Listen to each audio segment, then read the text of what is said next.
Bonjour. Notre seconde approche va nous mener cette fois au cœur de ce roman.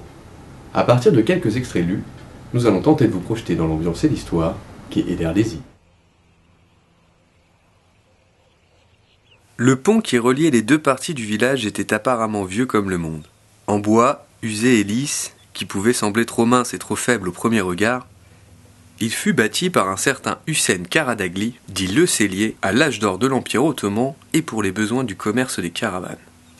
Mais les villageois préféraient fièrement narrer une toute autre histoire. Au début, avant la création du monde, disait-il, il y avait seulement une grande étendue d'eau. Puis Dieu décida de créer l'univers. Mais comme il ne saurait faire que des choses idéales, parce qu'il est Dieu, la terre, une fois finie, s'avéra trop parfaite. Embarrassé, le Seigneur envoya le diable pour qu'il la laboure de sa queue, afin de la rendre vivable pour sa prochaine création, l'homme. Et le diable, malin comme il est, prit son travail trop au sérieux. Il creusa des canyons, souleva des montagnes, excava le lit des rivières, à tel point que le monde devint inhospitalier pour l'être humain. Bon, se dit le Seigneur, une fois sur terre, les hommes se retrouveront séparés, alors que j'avais prévu qu'ils vivent ensemble.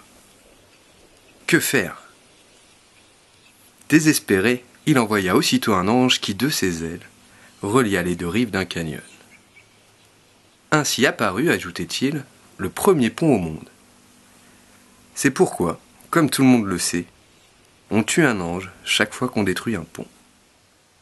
On raconta que le malheureux Azim le Bibasht Bayramovski faillit se pendre à cause d'une dette de jeu.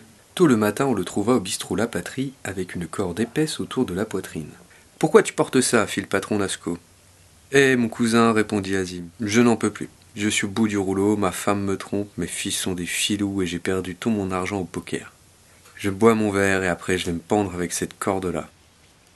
J'en peux plus, je te jure. » Mais comment ça autour de la poitrine, s'étonna Lascaux. Pour se pendre, on met la corde autour du cou. Je sais, rétorqua Azim. J'ai essayé autour du cou, mais ça fait mal et ça m'empêche de respirer en plus.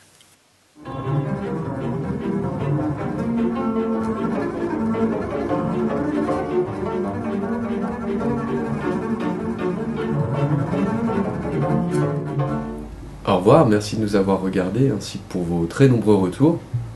Pour conclure en images, je vous laisse avec un extrait du documentaire des poules et des grosses voitures d'Anna Pitoun et de Valérie Mito. À bientôt. Pourquoi tu as choisi de vivre en caravane ? La caravane, c'est une évidence. Les trois quarts des gens qui voyagent aujourd'hui, qui sont issus de familles de voyageurs, ne se posent pas la question. C'est pas un choix de vie, c'est une continuité de vie ancestrale et familiale. C'est un mode de vie. Creo que te amo, cariño. Chuchu denguinho, chuchu denguinho. Le nombre de personnes détentrices d'un titre de circulation sans domicile ni résidence fixe rattachée à une commune ne doit pas dépasser 3% de la population municipale, telle qu'elle a été dénombrée au dernier recensement.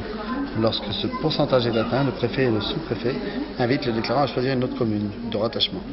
Ça serait rigolo qu'ils fassent ça pour tout le monde.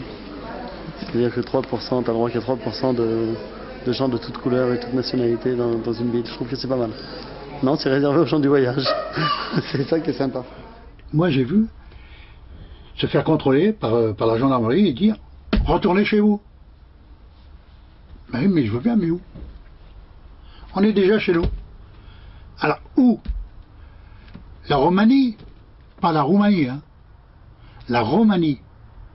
Ah oui? Ou Gypsyland? Ah mais c'est où? On est des bâtards pure race.